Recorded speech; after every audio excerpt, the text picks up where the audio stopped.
The first time Micah Roas heard the sound, it didn't register as human. It was a broken thing, a noise scraped from a throat that had forgotten how to make words. It clawed its way up through the cottonwoods that lined Whitstone Creek, thin and ragged, and it hit his ears like a ghost's last warning. Micah went low instantly, rifle coming up like it was part of his arm. His back found a limestone outcrop, cold and solid.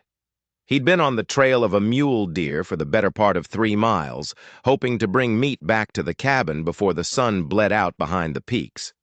But this wasn't the sound of deer. It wasn't the scurry of rabbits or the call of a hawk. This was the sound of pain, raw, feral pain.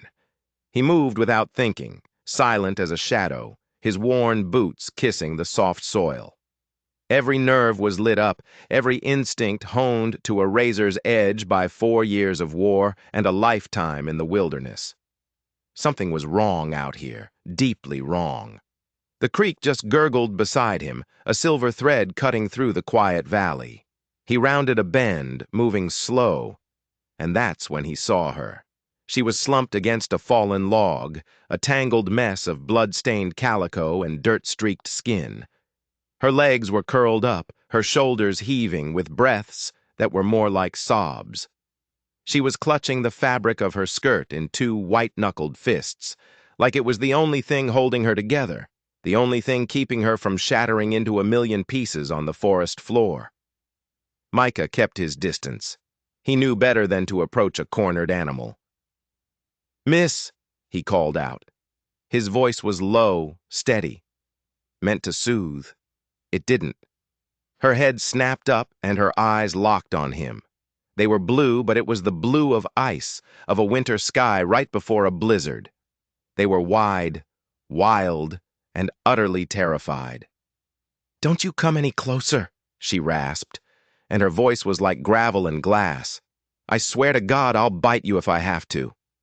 Micah didn't move a muscle. He just held up his hands, open and empty. "I'm not here to hurt you," he said, keeping his voice even.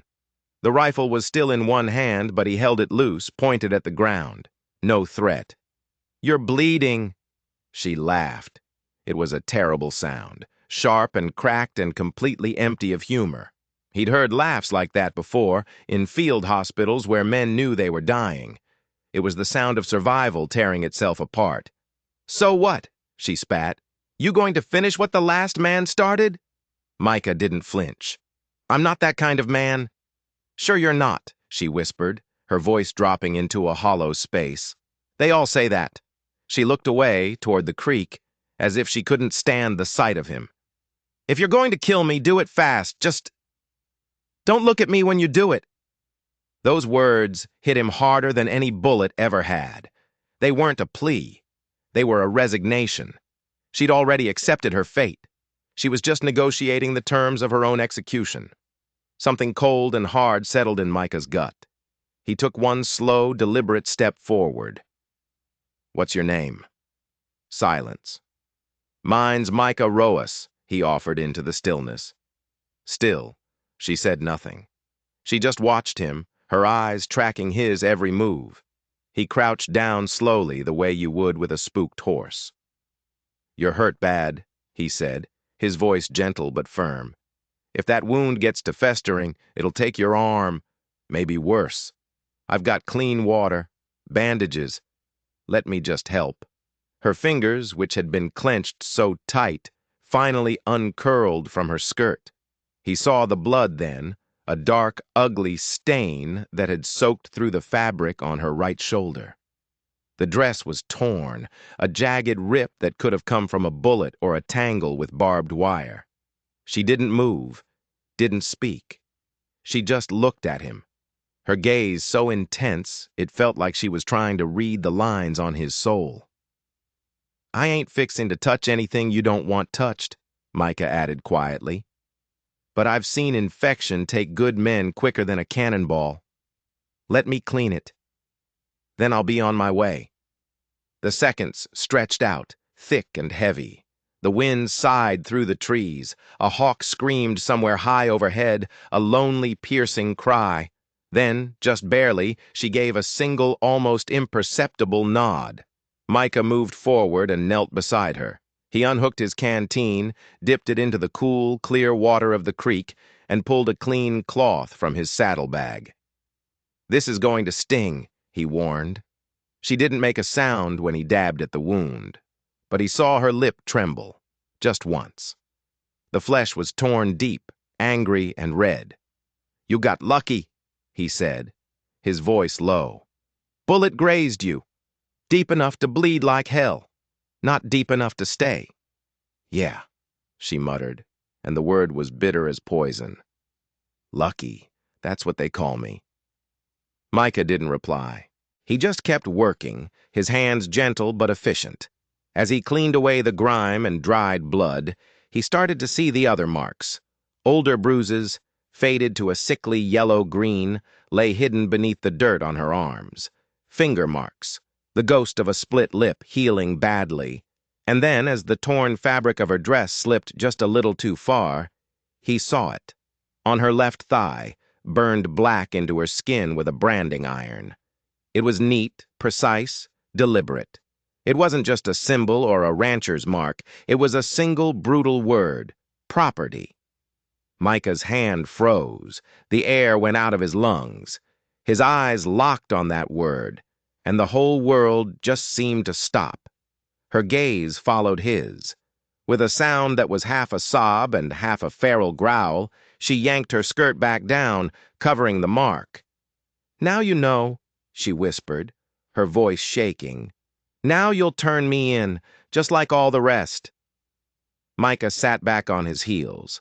That one word echoed in his head like a gunshot. Property. Branded. Like a head of cattle. Like something you could buy and sell and own. In 4 years of bloody war, Micah had seen the absolute worst of what men could do to each other. He'd seen cities burned to ash and fields salted with the dead. But this wasn't the chaos of war. This was something colder, something systematic. This was calculated, controlled, legalized savagery. He finally looked up from the ground and met her eyes. His voice was quiet, but it landed with the weight of iron. "I see what they did to you," he said. "I don't see who you are." And that was the moment she finally broke. Her shoulders started to shake, and silent tears carved clean tracks down her dirt-caked cheeks. She didn't make a sound, just covered her face with her hands, ashamed to be crying, ashamed to be weak in front of this stranger. "I ran," she said, her voice muffled by her hands. "From the place, Lamara. They called it a recovery station. Said I owed a debt after my mother passed away. But it wasn't a station. It was a stockyard. A stockyard for women." Micah's stomach twisted into a knot. "How'd you get out?" "Fire," she whispered. "Some dumb guard. He left a lantern too close to a hay bale. The whole west wall went up. I ran while it burned." He stood up slowly and offered her his hand. She flinched, her whole body recoiling, but she didn't pull away completely. "You can stop running now," he said. "I've got a cabin. 2 miles upriver. It ain't much, but it's dry, and the door locks from the inside." She stared at his outstretched hand like it was a snake, a trap waiting to be sprung. "They don't just let their property go," she whispered, the words tasting like ash in her mouth. "They'll come looking." "Then let them," Micah said. His voice didn't rise, but it held a new kind of steel. "They'll find me first." Something flickered in her wide, terrified eyes. It wasn't trust, not yet, but it was the faint echo of it. The possibility that maybe, just maybe, not every man in the world was a monster. She took his hand. They walked in silence. Micah watched her, saw the way she limped, slow and stubborn, her jaw set against the pain. She never complained, not once. She just kept putting one foot in front of the other.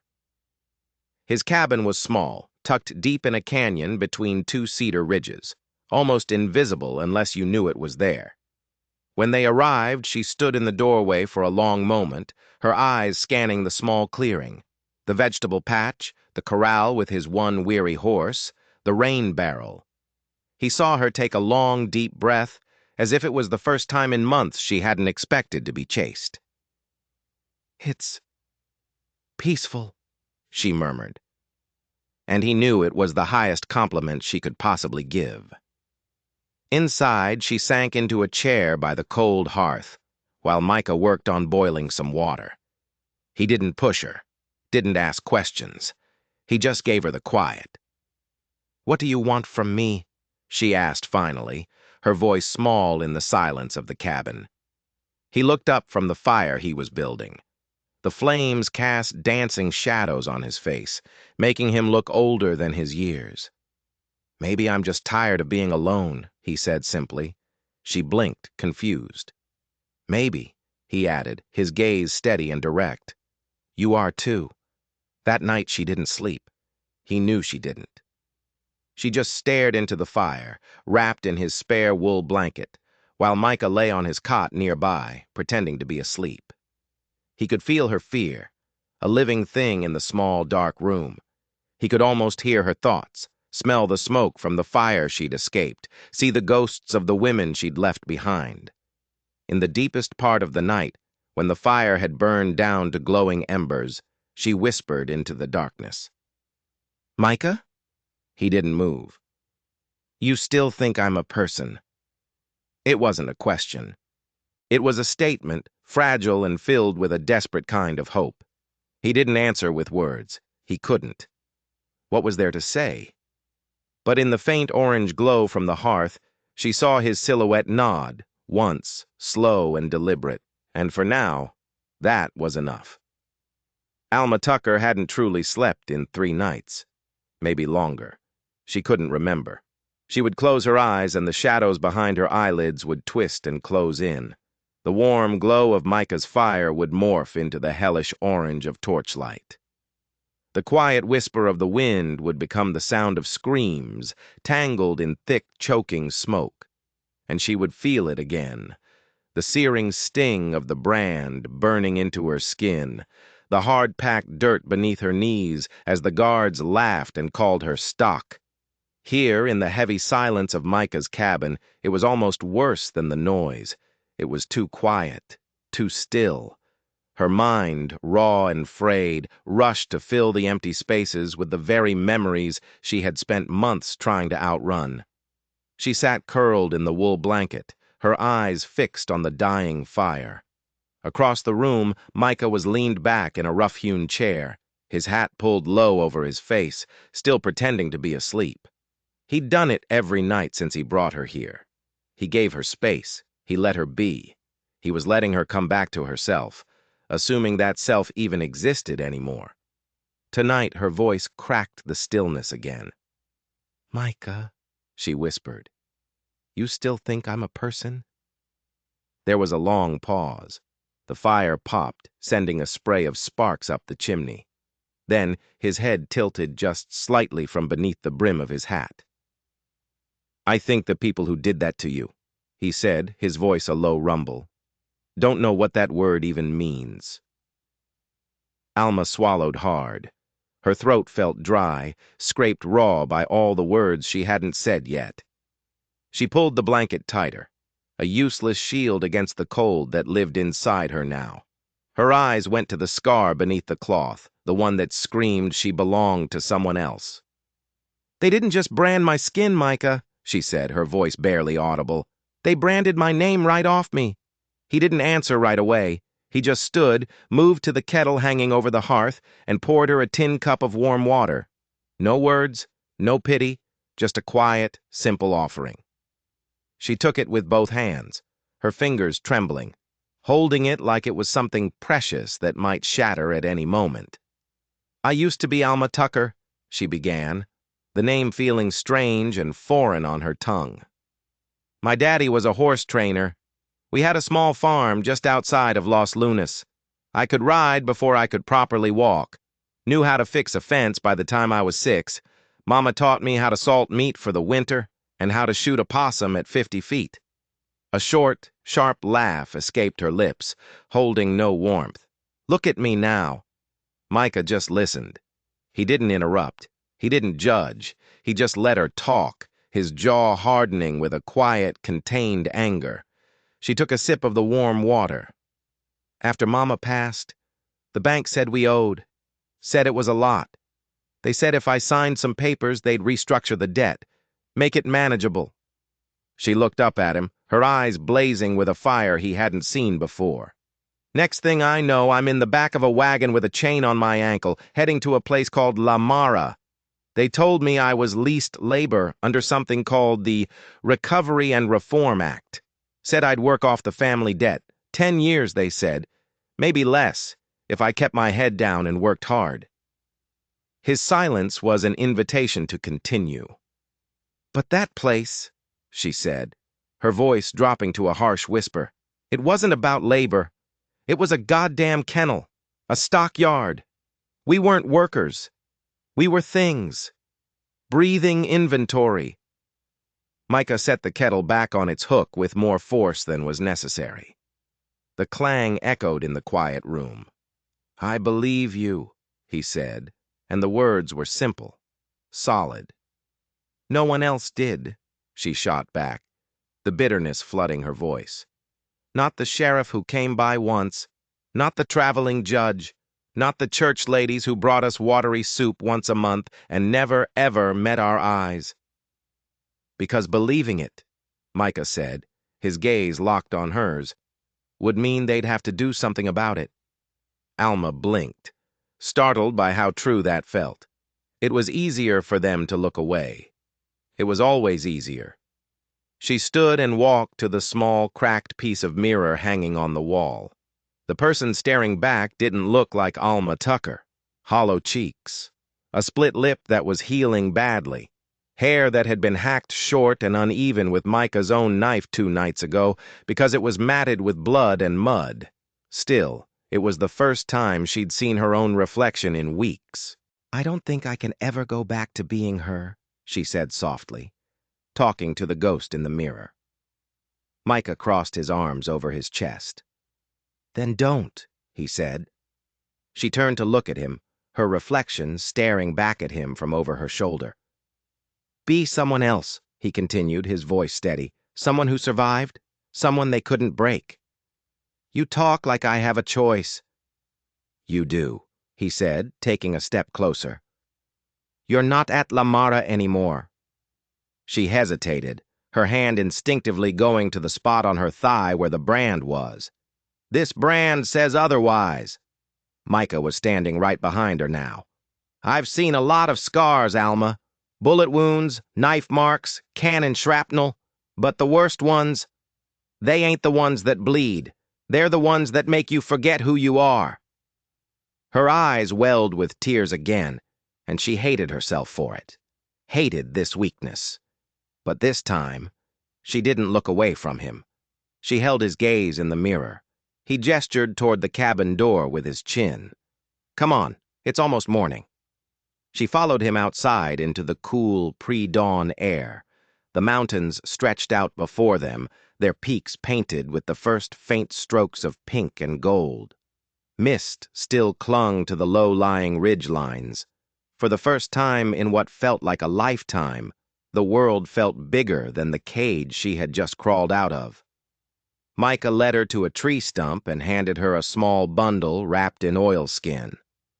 "Found this in the back of the lean-to," he said gruffly. "Figured you might want to pick your own fabric this time, something that ain't blood-stained." She unwrapped it carefully. Inside was a simple bolt of blue calico cloth.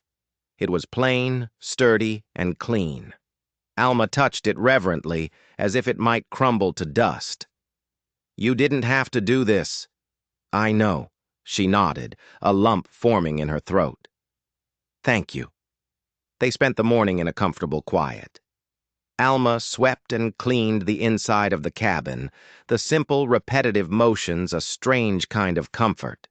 Micah worked in his small garden plot, turning over the soil.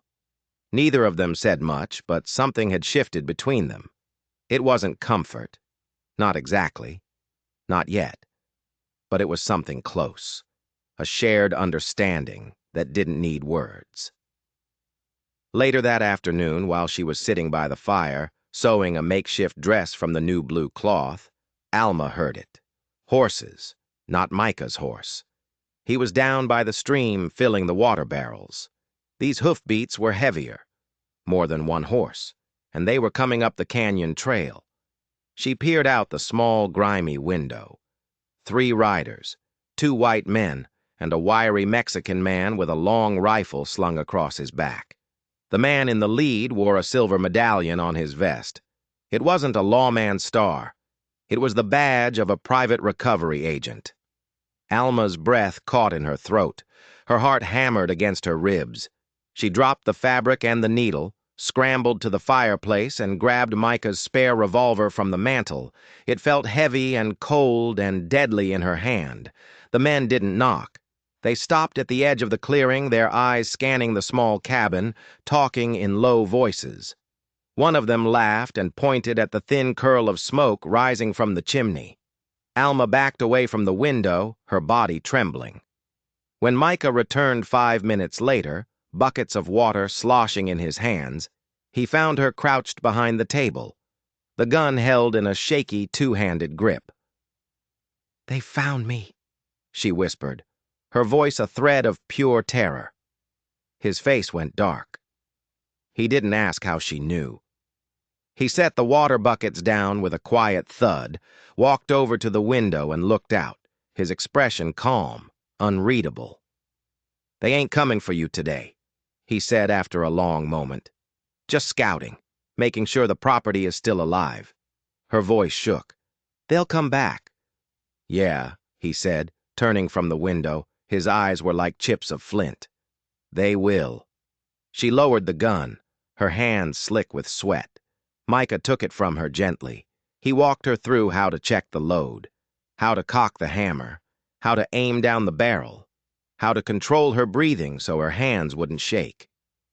"You're not going back," he said. It wasn't a question.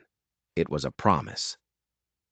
Alma met his eyes, and for the first time, the terror was replaced by a flicker of something else, something hard and cold. "I won't." Later that night, they sat by the fire again. The new dress wasn't finished. The blue calico sat in her lap, the needle still threaded through the fabric. Her hands moved slower now, but they were steadier. Micah spoke without looking at her, his voice low. "We'll need more supplies. Ammo, a better pair of boots for you." "In town?" she asked, her heart giving a little lurch. "San Viento?" Alma's chest tightened at the thought. Crowds, strangers, people staring, people who might know her face, people who might talk, but then she looked down at the blue fabric in her hands, at the simple, clean cloth that was hers. "If I'm going to be someone else," she said, her voice quiet but firm, "then she'd better know how to walk through a town without flinching." He gave a single, approving nod. "We'll ride at first light." She didn't sleep again that night, but for the first time in a long time she wasn't afraid of the dark. At dawn, Alma rode behind Micah on his horse, her new unfinished dress bundled in a saddlebag. Her hair was tied back, her eyes were wide open, and her hands, though they trembled slightly, were steady on the saddle. Her spine was straight. They were heading into San Viento, a town where someone, somewhere, might remember her face, and where someone else, she was sure, wanted her gone for good. San Viento was the kind of town where the dust never really settled. It just moved around. It clung to your boots, to the spokes of wagon wheels, to the back of your throat when you talked too long outside. The wind here didn't howl. It whispered. It gossiped.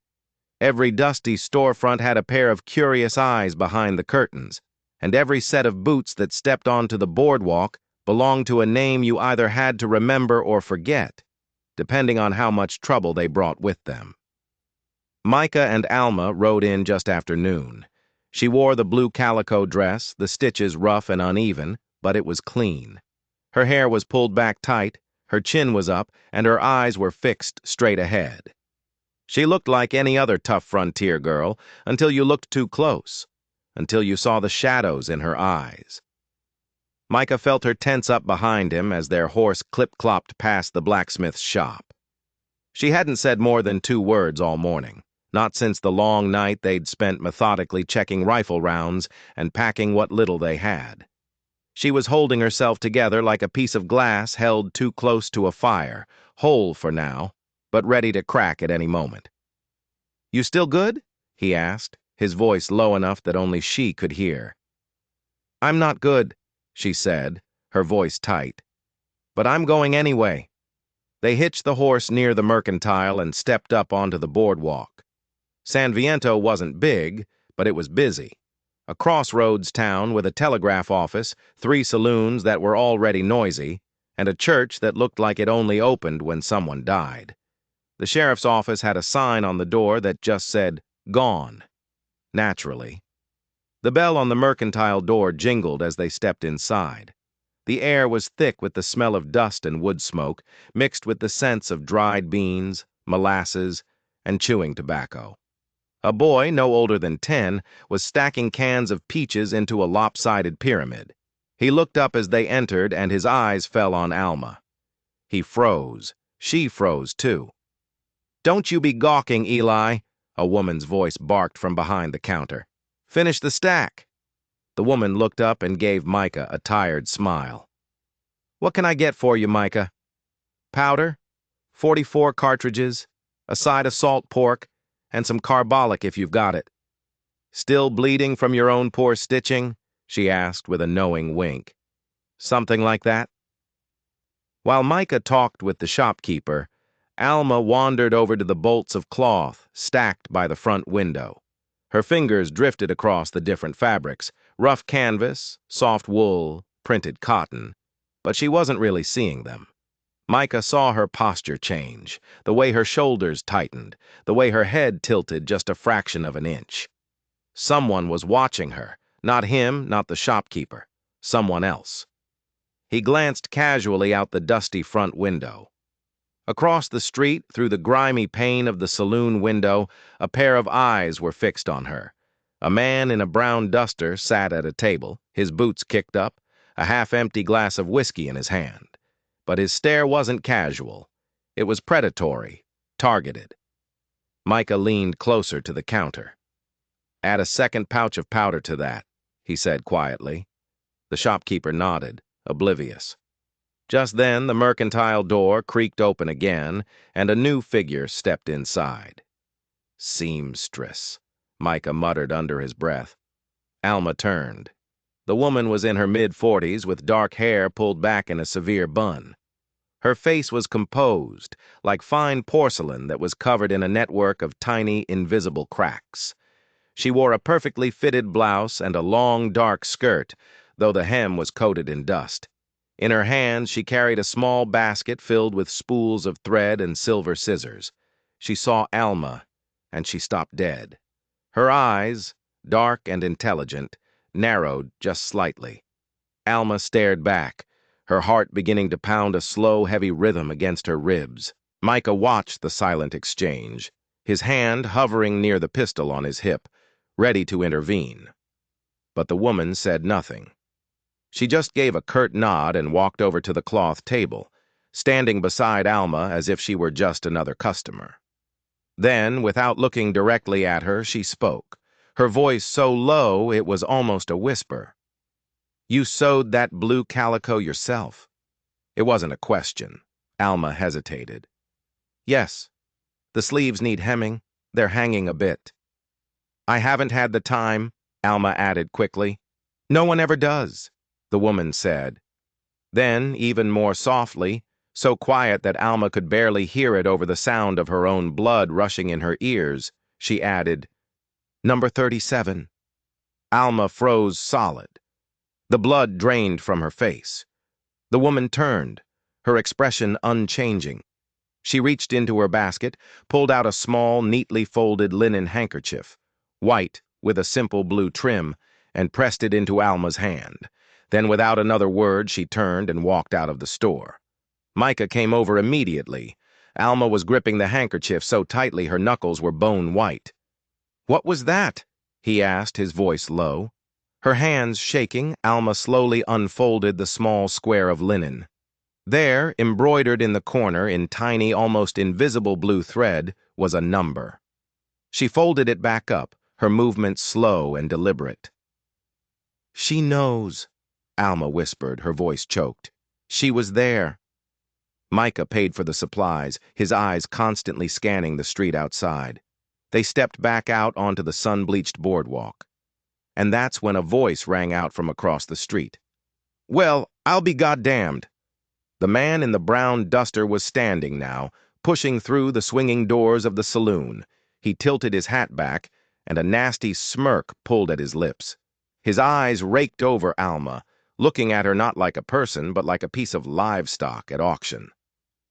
"I knew I'd seen that pretty little brand somewhere before," he said, his voice loud enough for half the town to hear. Alma stiffened, her whole body turning to ice. Micah stepped in front of her, his body a solid wall between her and the man. The man just chuckled, a low, ugly sound. "Didn't know you could get that mark cut off and sewn into a calico dress? Hell, maybe I'll try that next time I see Sutter. Tell him his girls are walking around free as you please." Alma's hand twitched, her fingers itching for the revolver tucked into her skirt. But Micah's voice cut through the air, low and sharp as a razor. "Keep walking." The man ignored him completely, his eyes still locked on Alma. "She's a runner, you know. One of Sutter's. Slipped out during that fire a few weeks back. Ain't even paid off half her debt yet. Reckon there might be a reward out by now." Micah didn't say another word. He didn't shout. He didn't threaten. He just moved. He walked straight across the dusty street, his steps calm and measured as a funeral dirge, and he punched the man square in the jaw. The crack of bone on bone echoed in the sudden silence. The man stumbled backward, slammed into the saloon door, and crumpled to the boardwalk in a heap. He cursed, spitting blood, and his hand clawed for the pistol on his hip. But Micah was already there, his heavy boot stomping down on the man's wrist, pinning it to the wooden planks. "You draw that gun," Micah said, his voice deadly quiet, "and I break your wrist." He pressed down, and the man cried out in pain. "You speak her name again, and I break your teeth." The man grunted, but he was still grinning through the blood and the pain. "She's marked, Roas. You can't unbrand a cow." Micah crouched low, his face just inches from the man's. "She's not yours," he snarled. "She never was." Then he stood, turned his back on the man, and walked back to Alma, who hadn't moved an inch. People were watching now from doorways and windows, but no one said a word. Not in San Viento, not unless you were looking for your own share of trouble. "Let's go," Micah said, his voice tight. They mounted the horse and rode out of town, the silence between them thick with heat and shame and a rage that was struggling to cool itself into resolve. They didn't speak again until they were a good mile out of town, the dusty streets of San Viento far behind them. Alma's voice came first, flat and empty. "That man." He knew Sutter. Micah nodded, his eyes on the trail ahead. "More than likely works for him. How long do you think we have, before word gets back?" "Too soon." She looked down at the crumpled handkerchief in her lap, at the little number stitched in the corner. Number 37. Micah glanced over at her. "You think she was one of them?" "I know she was," Alma said, her voice gaining a sliver of strength. They rode the rest of the way back in a heavy, brooding silence. As they neared the canyon that hid Micah's cabin, the sun was beginning to set, painting the canyon walls in shades of orange and blood.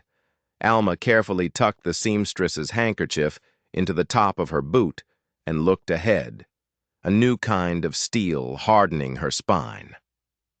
"They're coming," she said. It wasn't a question. It was a fact. "We both know that." Micah nodded once.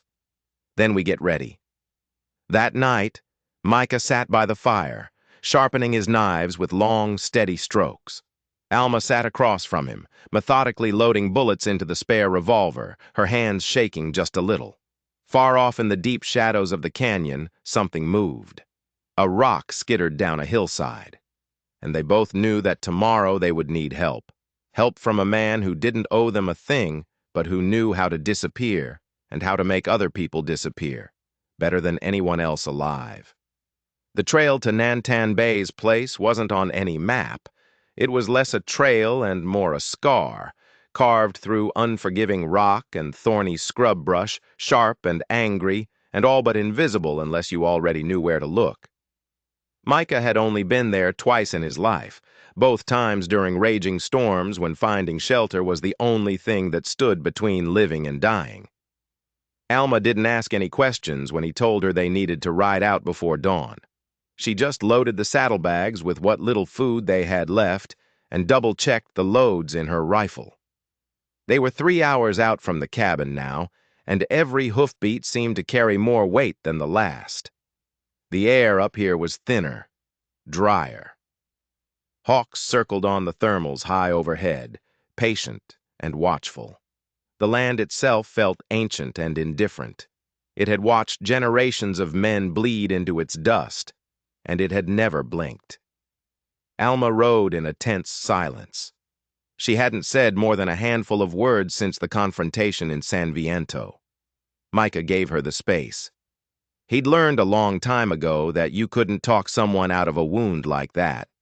All you could do was make sure they didn't have to bleed alone. By late afternoon, they finally reached the ridgeline. Tucked away beneath a deep fold of red rock sat a small, crooked adobe house that looked like it had been half swallowed by time and the earth itself. A thin curl of smoke rose from a narrow chimney. A rough-hewn crossbow, unstrung, hung on the door. There was no welcome sign, just a warning. Micah swung down from the horse. "Stay with the horses," he said quietly. Alma nodded, her eyes already scanning the surrounding brush, her hand resting on the stock of her rifle. She'd changed in just 2 days. The terror was still there, buried deep, but on the surface it had calcified into something quieter, harder. A constant humming readiness. Micah approached the door. He knocked twice, paused, then knocked once more. A deliberate, familiar pattern. A long moment passed, then a voice, raspy as dry leaves, drifted from inside. "You brought the storm with you, Roas." Micah allowed himself a faint smile. "Looks that way, Nantan." The door creaked open. Nantan Bay stood in the opening, barefoot, his skin the color of sun-baked earth. He wore a ragged coyote pelt slung over one shoulder and had a long, wicked-looking knife strapped to his thigh. His eyes were dark and unnervingly calm, like a deep pool of water that never froze, no matter how cold the winter got. "You look worse than the last time I saw you," Nantan said by way of greeting. "And yet," Micah replied, "still better than I deserve." They embraced briefly, the way men do when they don't need ceremony to understand each other. "Who's the girl?" Nantan asked, his dark eyes looking past Micah to where Alma stood with the horse. "She's not a girl," Micah corrected him. "And she's the reason I'm here." Nantan peered at her for a long moment. "She's got eyes like she's already buried something," he observed. "That'll make this easier." Inside, the small cabin smelled of mesquite smoke, bitter herbs, and something else. Something wild and vaguely unsettling. Braids of dried corn hung from the low rafters. Jars filled with bones lined the shelves, animal bones mostly. Micah remembered one that wasn't. They sat at a small, crude table. Nantan poured a dark, thick liquid that tasted like mud and fire into 2 tin cups. "She escaped from a place called La Mara," Micah said, getting straight to the point. "You heard of it?" Nantan let out a short, harsh scoff. "La Mara. I've heard the screams echo down the canyon on a dry night. That's Sutter's little pet project, hidden behind a stack of fake laws and paid-for judges. Every woman who ends up there signs her own sentence, and not a single one of them knows what she's signing. Alma stepped into the dim light of the room. Nantan didn't flinch. You have a name? He asked her directly. Alma. No last name. Her voice was steady. I used to have one. It burned with the rest of me. Nantan nodded once, slowly, as if that explained everything he needed to know. She's marked, Micah said, and she's being hunted. I figured, Nantan replied, taking a sip from his cup. The only people who come to see me are the ones who are already being chased. He stood and walked to a shelf, pulling down a stack of old papers, folded and bound in cracked leather. He tossed them onto the table. Debt contracts, he said. Found these on a dead trader last year. Some are signed with an X, some with full names. All of them are tied to Lamara. Alma leafed through them, her hands trembling just slightly. Suddenly she stopped, her finger pointing at one of the signatures. That one, she said, her voice tight. That's Maribel Lawyer. The seamstress? Micah asked, leaning in to look. She was number 37, Alma confirmed. Micah's jaw tightened.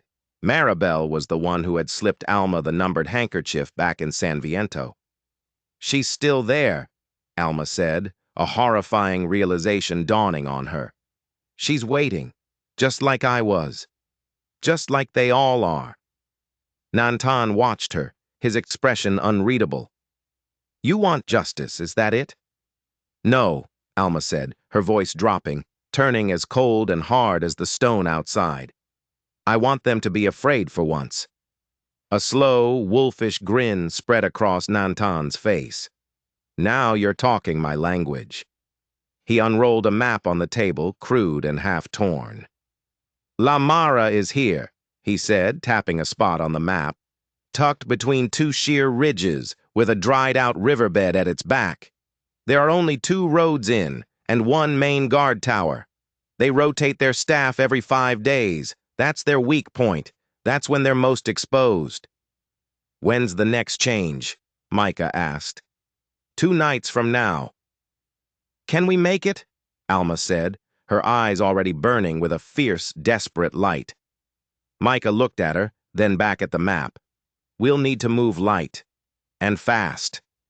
I'm not asking you to fight my battle for me, she said, looking directly at Micah. But I am going in. You'll need a mask, Nantan said, looking at her. They know your face now. She shook her head, a defiant fire in her eyes. They branded me. Let them see the face of the woman who burned her way back. Nantan gave a low, appreciative chuckle. You've got teeth, Alma. She met his gaze without wavering. They took everything else from me. Teeth are all I've got left. Later that night, after the fire had burned low and the desert outside was wrapped in a profound, star-filled silence, Alma stood outside, her arms folded against the biting wind. Micah came to stand beside her, his shoulders tense. You think this is suicide? She asked quietly. I think it's something else, he said after a moment. I think it's freedom, just wearing different clothes. Are you afraid? Yeah, he admitted, his voice a low, gravelly sound. I've seen too many good people get buried long before they ever got to see justice. She looked up at the vast, indifferent spray of stars overhead. Then let's make damn sure we're not the next ones. Behind them, in the doorway of the cabin, they heard the telltale click of Nantan loading his crossbow. You want justice out here? He said quietly into the darkness. Justice bled out at Antietam. Micah turned to look at him. Then we fight for something else. What's that? Vengeance, Alma said, her voice like smoke on stone. And fire. 2 nights later, under a moonless black sky, with their weapons strapped tight and their hearts pounding a rhythm of fear and resolve, they began their descent toward Lamara. Alma didn't tremble anymore. As they rode, she whispered to herself, over and over again, a mantra against the darkness. You don't get to kill me. Not yet. The cabin door rattled hard against its frame just after midnight. Micah was already on his feet, halfway to the window, When Alma shot upright in her chair, the revolver she'd been sleeping with clutched tight in her hand. One look at his face in the dim moonlight and she knew. This wasn't a coyote. This wasn't the wind. This wasn't her paranoia anymore. They had come. 3 dark silhouettes moved through the clearing. One crouched low near the rain barrel. Another melted into the shadows behind a tall pine tree, the long barrel of a rifle just barely visible. The third man, the leader, stood right out in the open, his arms loose at his sides, radiating a chilling, predatory confidence. 3, Micah whispered, his voice a ghost in the dark room. Maybe 4. Alma nodded, her mouth a tight, grim line. Want me at the back door? He hesitated for only a second, then handed her a heavy box of cartridges. If they break through, don't waste time with a warning. Just shoot. She took the box and began reloading the spare revolver with a calmness that surprised even her. Her hands didn't shake. Not this time. Her fear had been burned away, leaving something cold and hard in its place. Outside, boots crunched on the gravel. The leader stepped closer to the cabin, stopping just outside the range of the porch shadows. "We ain't looking for trouble, Roas," he called out, his voice smooth and falsely friendly. "Just looking for a little piece of merchandise that wandered off. Return her to us, and we'll be on our way. No harm, no foul." Micah moved to the edge of the doorframe, his shotgun held low and ready. "The only merchandise I see out here," he called back, his voice low and dangerous, "is you selling your soul cheap for a rich man's paycheck." The man laughed, a cold, practiced sound that held no humor. "You really want to die for some branded stray?" "Already did once," Micah said, his voice flat. "Don't scare me none." And then it began. The first shot came from the rifleman hidden near the pine. It didn't come with a warning. The shot cracked through the night air and missed, burying itself deep into the log wall, just inches from Alma's head. Splinters flew. She didn't flinch. She moved. Micah ducked back from the doorway and fired both barrels of the shotgun toward the tree line. A man screamed, a high, piercing sound that was cut short. The sound tore through the clearing, but it was quickly replaced by the roar of return fire. A window shattered, sending glass flying across the room. Alma rolled toward the rear of the cabin, flung the back door open, and dove behind the heavy chopping block outside. Another shot cracked past her ear, close enough for her to feel the heat of it. She spotted him then, the man by the rain barrel. He was crouched low, reloading, a cocky smirk on his face. He was steady. He was confident. He thought he was safe. She lined up the sights of the revolver, just like Micah had taught her. Breathe in, hold it, squeeze. The gun bucked in her hand. The bullet caught the man in the neck. He didn't cry out. He didn't even twitch. He just collapsed soundlessly, like a puppet with its strings cut. Inside the cabin, Micah let out a sharp grunt of pain. One hand flew to his side, and blood immediately began to darken his shirt. Alma scrambled back into the cabin, her breath coming in shallow, ragged gasps. "You're hit!" "Just a graze," he grunted, trying to reload the shotgun with one hand. "You're lying." "Yeah," he admitted through gritted teeth. Outside, the third man, the leader, was already gone. He'd seen 2 of his men go down in less than 30 seconds. No hero's ending for him. Just a panicked flight back into the trees, away from the smoke and the gunpowder and the woman who wouldn't just lie down and die. Alma stood in the wreckage of the cabin. Glass crunched under her boots, smoke clung to the walls. The smell of blood was thick in the air. She looked at Micah, who had slumped into a chair, his face pale and slick with sweat, his body swaying. "I can't carry you," she whispered, the words catching in her throat. "You won't have to," he gasped. "Just go." But he was wrong. She tore a strip from the curtains, pressed it hard against his side, and wrapped it tight, her fingers fumbling with the knot. Then she grabbed the canteen, the last of the ammunition, and a loaf of dried bread. She threw a blanket over his shoulders, slung his good arm around her neck, and with a strength she didn't know she possessed, she dragged him out the back door and into the darkness.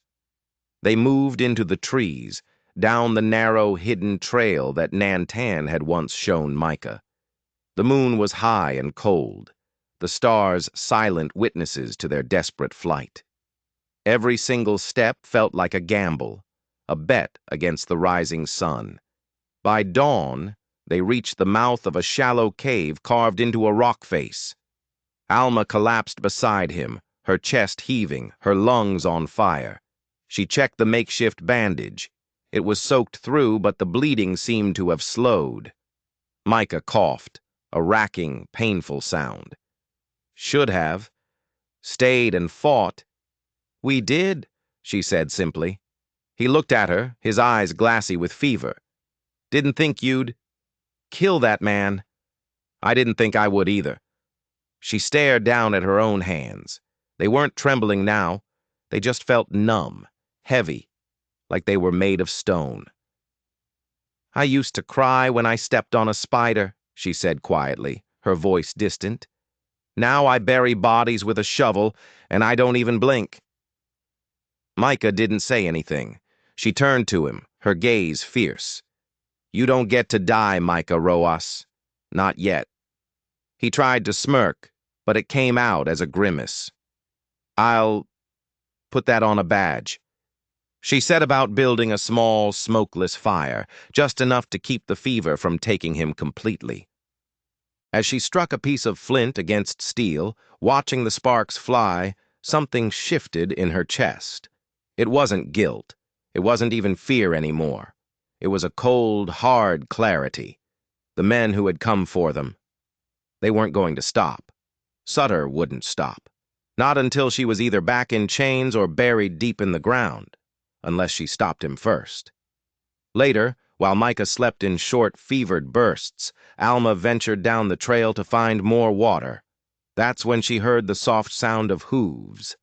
She flattened herself behind a rock, her heart pounding. A single rider appeared around the bend.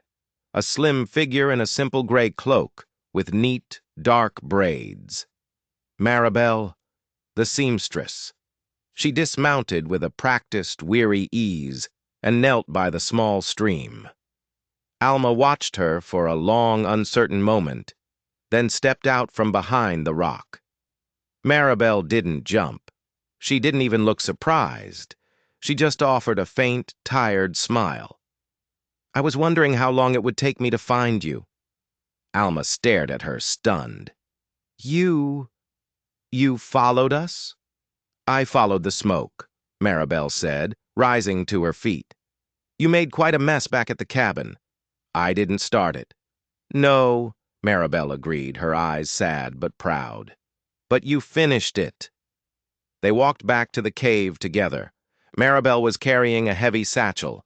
Inside were bundles of herbs, clean dressings, and something wrapped in soft velvet, a small, elegant pistol with a pearl handle. Micah's bad, Alma said, her voice tight with worry. Hush, I've stitched up worse, Maribel replied, her tone all business. You get me fire and fresh water. I'll keep him breathing. Alma obeyed without question. She didn't ask how Maribel knew where to find them or why she had come. She just moved. Hours later, Micah stirred under a fresh, clean bandage, his skin damp with sweat, but cooler now. He saw Maribel leaning over him and tried to sit up. Relax, Micah, she said, gently pushing him back down. You're ugly enough lying down. He managed a weak chuckle. Good to see you too, Maribel. When the fire was steady and Micah was finally sleeping peacefully, Alma sat with Maribel just outside the mouth of the cave. You were one of them, Alma said. It wasn't a question. At Lamara. I was number 37, Maribel said softly, just like I told you. Why didn't you run? Oh, I did, Maribel said, a bitter smile touching her lips. Years ago, but I came back. I've been helping the others get out, quietly, one at a time. It was all I could manage, all I could do, until now. Alma stared into the flames. You want to burn it down? Maribel said, her voice a low whisper. The whole damn place. Alma nodded, not taking her eyes off the fire. I want them to see our faces when we do it. Maribel smiled, a real smile this time, and it transformed her face. Good, she said, her voice filled with a fierce, quiet passion.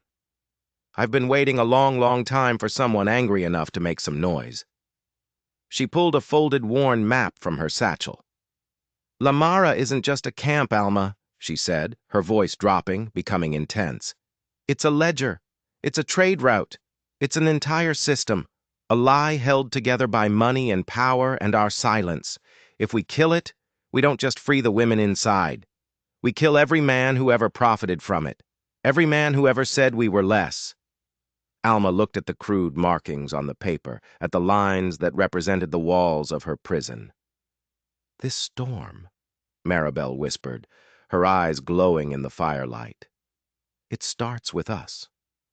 Under a new moon, hidden deep in the wilderness, Alma, Maribel, and a barely standing Micah began to prepare. They would not go to Lamara to knock. They would not go to ask for freedom. They would go to set fire to the lie, and in its ashes, they would leave a message for the world to see. She's not yours. The wind shifted just before midnight. Alma smelled it first. It was a faint, bitter scent on the air, not the clean smoke of a campfire. This was coal-burned wood, industrial and controlled. It was the smell of a machine. It drifted down from the ridge above them like a whispered threat. Lamara. She lay crouched behind a large boulder, peering down at the compound nestled in the canyon below. It was arranged in a tight, brutally efficient sprawl. Long, dark wooden barracks were flanked by tall watchtowers, the entire place fenced in with split rail and gleaming barbed wire. A single lonely lantern burned over the main gate. The rest of the compound was swallowed by an oppressive darkness. Maribel lay prone beside her, peering through a small spyglass. Her voice was barely a whisper against the wind. Shift change. 1 minute late. Sloppy. Alma nodded. That guard in the west tower. He's sleeping. That's not sleep, a gravelly voice said from behind them. Micah was struggling to sit upright, leaning against a rock, his face pale in the faint starlight.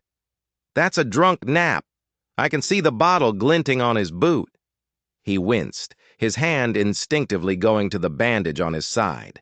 The wound was healing, but it was slow. The fever had broken, but he looked like death halfway postponed. Alma glanced back at him. You should have stayed back at the cave. And let you two have all the fun? He grunted.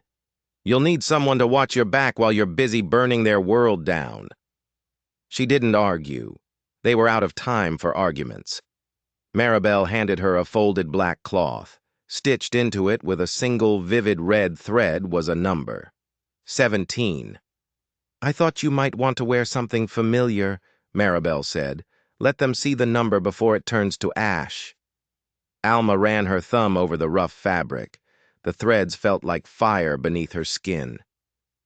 I was branded like cattle, she said quietly, her voice a low, dangerous hum. But tonight, they're going to learn something new. Cattle don't cry when the wolves come. They charge. She stood up. Micah reached out and grabbed her wrist, his grip surprisingly strong. Don't lose yourself in the fire, Alma. She didn't answer. She just pulled her arm free and started to move. She moved like a memory, silent and precise, down the steep, rocky incline. Her skirt was hitched up, her boots striking only stone, making no sound. Maribel followed close behind. Then Micah, limping slowly, his rifle held at the ready. They circled the compound, coming up behind the main supply shed where the fence was weakest. Nantan's gift, a heavy pair of bolt cutters, had been wrapped in cloth to muffle the sound. Maribel went to work. With a single, muffled snap, the wire was cut. They slipped through the gap one by one, crouching in the deep shadows of the barracks. The stink hit them first. The smell of unwashed bodies, rotting food, and piss-soaked hay. The smell of despair.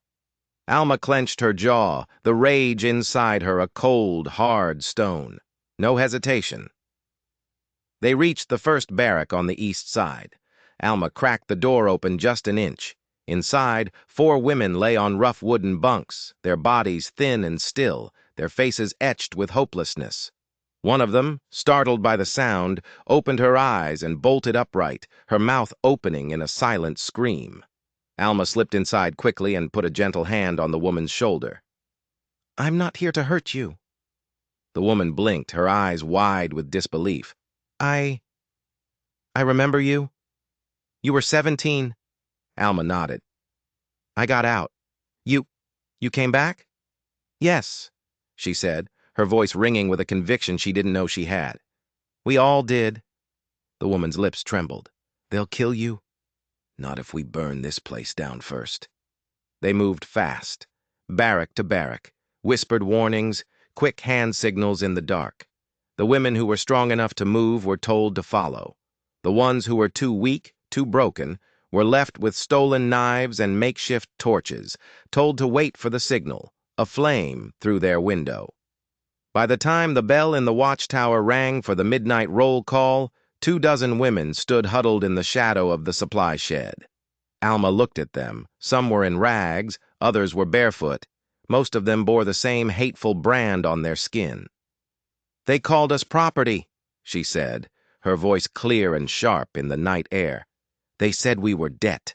They said we were the price our parents paid for dying. She raised her voice, letting the anger flow through her. But we are not theirs, and tonight we burn the books. One woman, her face gaunt but her eyes burning, stepped forward, holding a rusted fire hook. How? Maribel pointed toward the main office building near the back, the only building with glass in its windows. That's the heart. That's where they keep the ledgers. The rest of this place is just bones. Then we start with the heart, Alma said. They moved as one, a silent, vengeful wave. Alma, Maribel, and Micah led the charge. They burst through the front door of the main office just as a portly guard inside reached for his pistol. Alma shot first. The sound was deafening in the small room. The guard dropped like a sack of grain. The room was lined with shelves, groaning under the weight of dusty ledgers and stacks of contracts. Signatures, thumbprints, lives sold and stolen. Alma began to tear them from the shelves, throwing them into a pile in the center of the floor. Maribel struck the first match. The fire caught quickly. The dry pages curled and blackened, the ink of their names and their debts bleeding into ash. Alma stood and watched it burn, a fierce, terrible satisfaction rising in her chest until the thick smoke forced them out. That was when the compound erupted into chaos. Alarms clanged. Men shouted. Gunfire cracked through the air. The tower guard, no longer drunk, was ringing the brass bell with a wild, panicked frenzy. Floodlights sputtered to life, sweeping across the yard. Guards spilled out of their barracks like angry hornets from a disturbed nest. But the women were ready. Flames suddenly burst from the windows of 2 different barracks. Screams rose from 3 different directions. Someone stabbed a guard through the ribs with a broken broom handle. Another woman stole his rifle and turned it on his friend. This wasn't a battle, it was a reckoning. Righteous and ragged and long, long overdue. Alma ducked into the dining hall and found a stash of lantern oil. She splashed it across the curtains, the tables, the wooden shelves. She struck a match, tossed it, and stepped back as the heat roared to life behind her. In the chaos, Micah found her again. "You need to go," he shouted over the roar of the flames. "They're coming heavy from the south gate." Alma grabbed his arm. "Where's Maribel?" Before he could answer, a scream cut through the noise. They both turned. Maribel had been caught. 2 guards had her wrestled to the ground near the stables. She was struggling, kicking, one hand still clutching her small, pearl-handled pistol. Alma didn't hesitate. She ran full tilt, a wild cry tearing from her throat.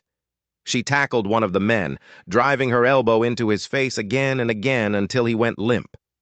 The second guard raised a heavy baton to strike her, but Micah shot him from 10 yards away. They pulled Maribel to her feet. Her lip was split, and her eyes were wild. I'm fine, she spat, wiping blood from her mouth. Keep moving! Together, the three of them sprinted toward the outer wall. Behind them, Lamara was dying. Barracks collapsed into themselves, sending showers of sparks into the night sky. The flames licked at the sky. Women were screaming, laughing, weeping. Some had already fled into the safety of the woods. Others had stayed behind, swinging stolen rifles, pouring oil on the remaining ledgers, slamming doors shut, and locking their former captors inside the burning buildings. Alma reached the fence and turned back one last time to look at the inferno she had created. Smoke rose like a great black storm cloud against the stars. She whispered to the flames, "Now you see what we really are." Micah helped her over the jagged wire of the fence. They vanished into the trees.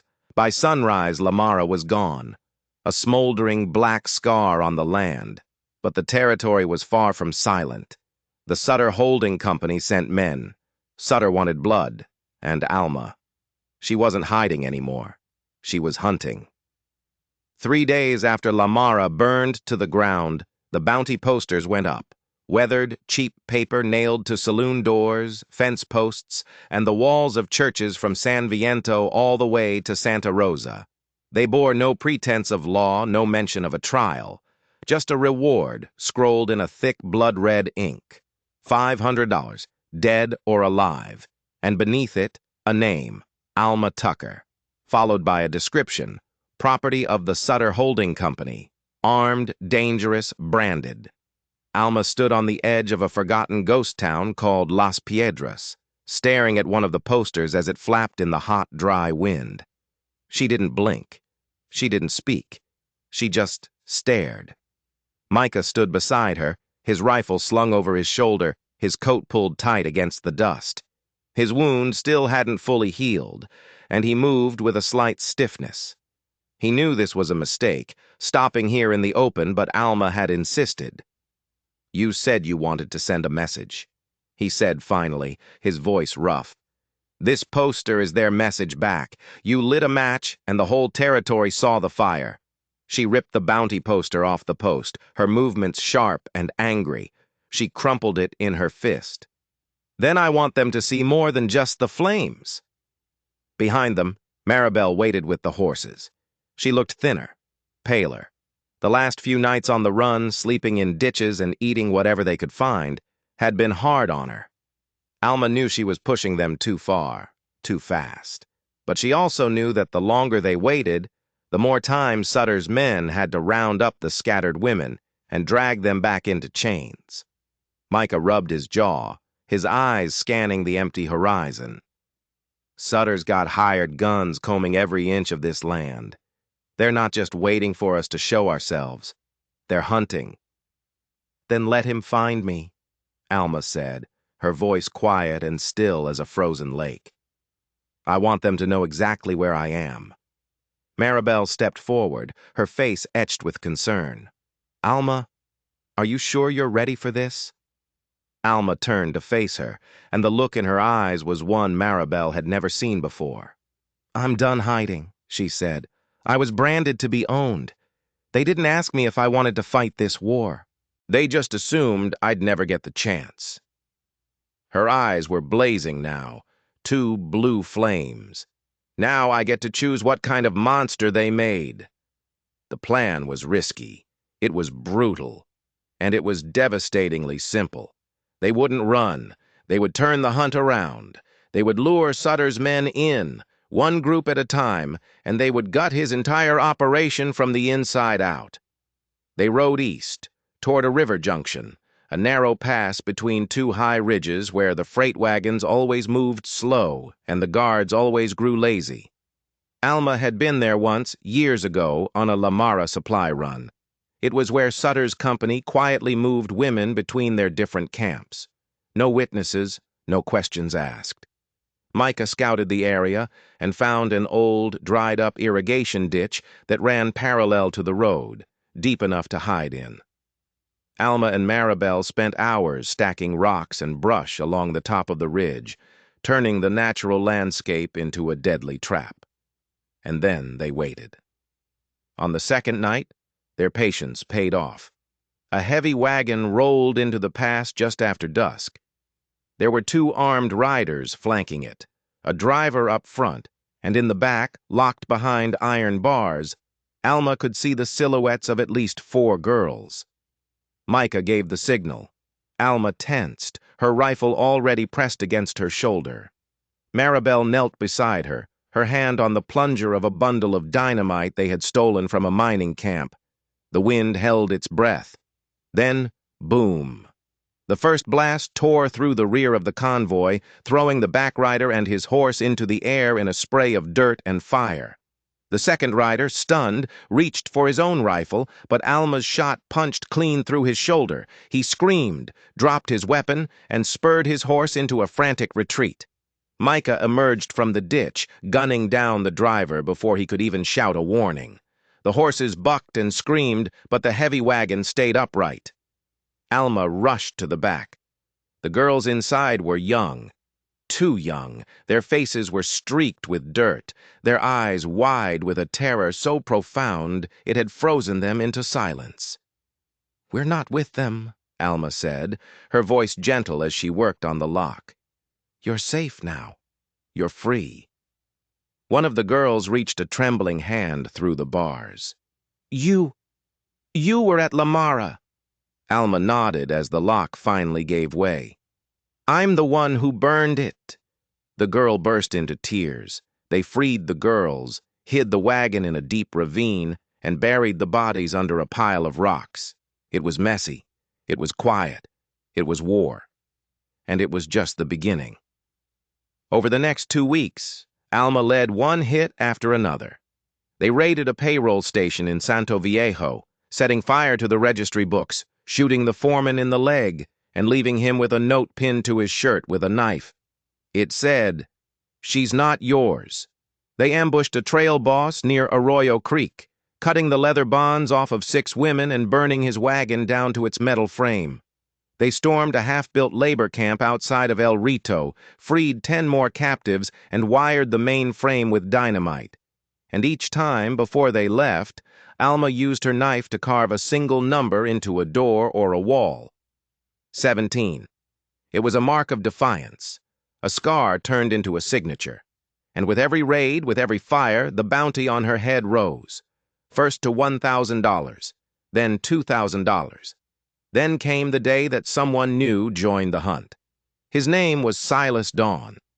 He was a former Pinkerton agent, now a gun for hire, known for his cold efficiency and his nasty habit of dragging people in alive just so he could watch them hang. He was precise. He was relentless.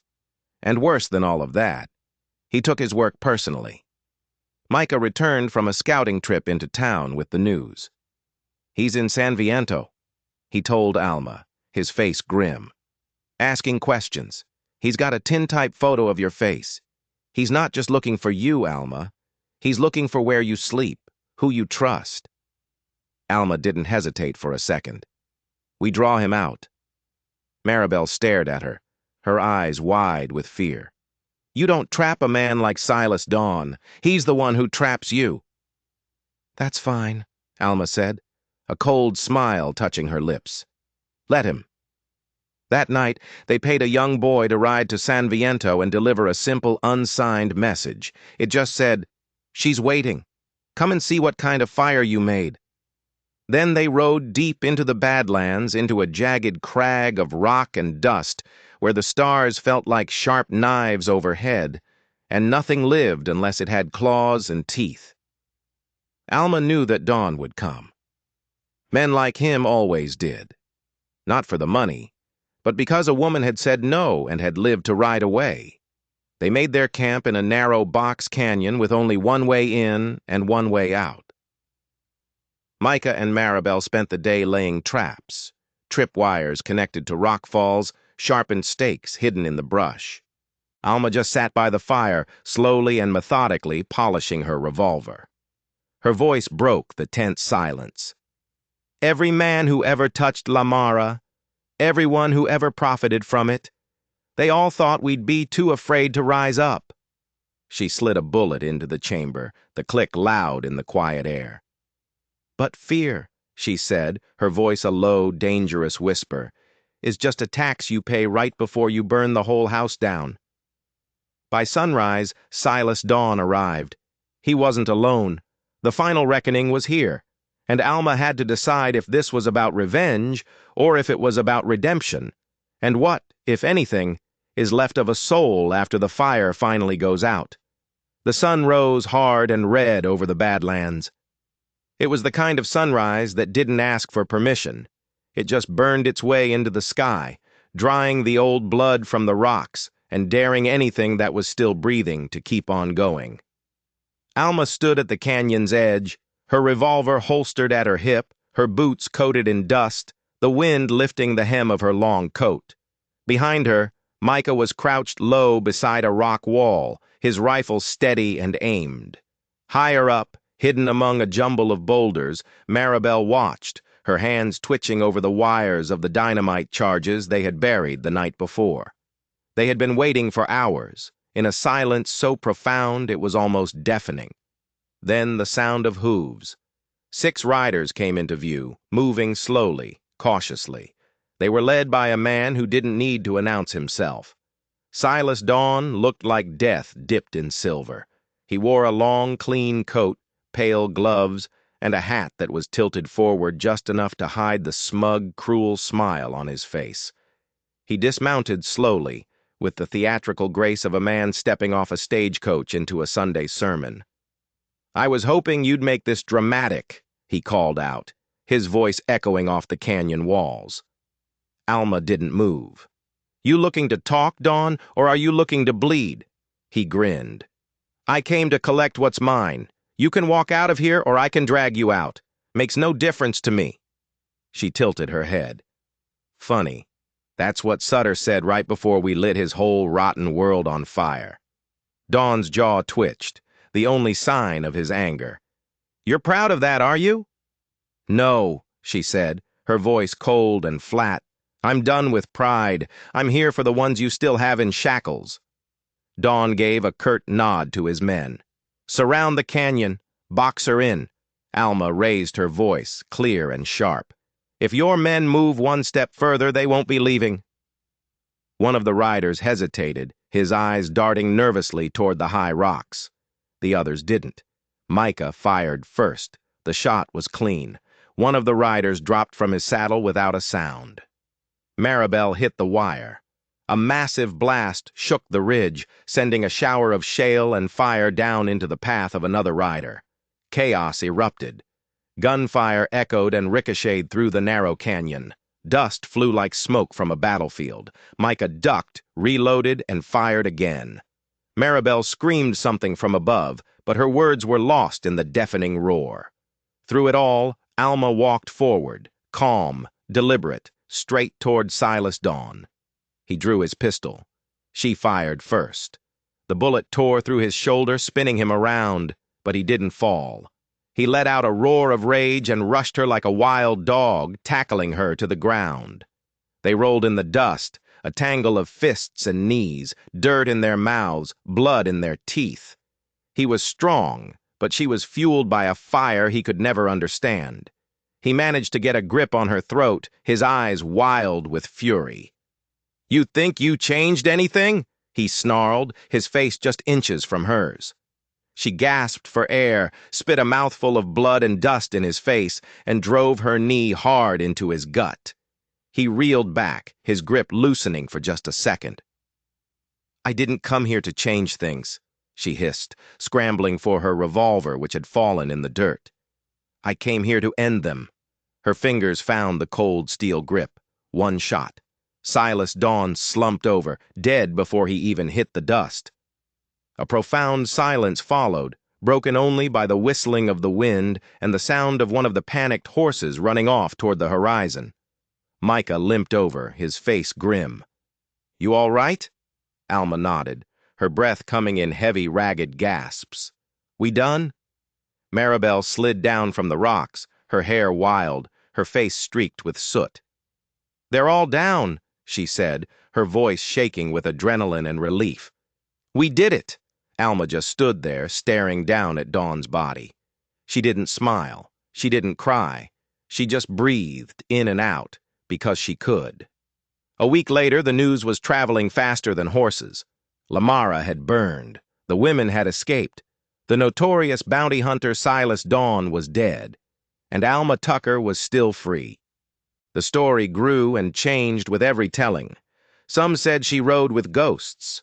Some said she'd been shot 6 times and still just walked away. Others claimed she'd vanished into the desert with a knife between her teeth and God on her shoulder. But the people who knew better, the ones who had been there, they didn't talk much. They knew the truth was much simpler and much more powerful. Alma rode into San Viento one last time, just before dusk, clean and quiet. She left a small parcel on the steps of the town church, wrapped in simple cloth and tied with twine. Inside was a single charred ledger page from Lamara, her own debt contract, and at the bottom, scrawled in thick red ink, was a single sentence. No one owns her now. Then she vanished. Some say she went north toward the mountains. Some say she went south across the river. Some say she found a quiet piece of land and started a farm where no one asked any questions and no one ever raised a hand to another unless it was to help. But wherever she went, the brand on her skin began to fade. Not from her skin, some scars never truly go away, but from its meaning. Because what once meant owned now meant survived. And that was enough. Micah stayed behind. He helped build a new home for the freed women, out in the valley, not far from the old burned-out barracks of Lamara. They named it Las Hijas, the Daughters. No one owned the land. No one claimed any titles. They grew food. They raised goats. They learned how to shoot. And they taught others how to run, how to fight, and how to stay free. Maribel became a midwife and a storyteller. She embroidered numbers into quilts, onto sleeves, into the hems of dresses, not to hide them, but to honor them. Each stitch was a quiet declaration. We are still here. In the end, this was never just a story about revenge. It was about reclamation. It was about taking back everything that was stolen. Not just freedom, but identity, voice, and dignity. It was about survivors who refused to stay silent. It was about a fire used not for destruction, but for illumination. Because sometimes, to burn down a corrupt system, you don't need an army. You just need one woman, brave enough to stand up and say, "You don't get to own me. Not anymore." If you enjoyed this story, don't forget to like and subscribe for more tales of the strange and the forgotten.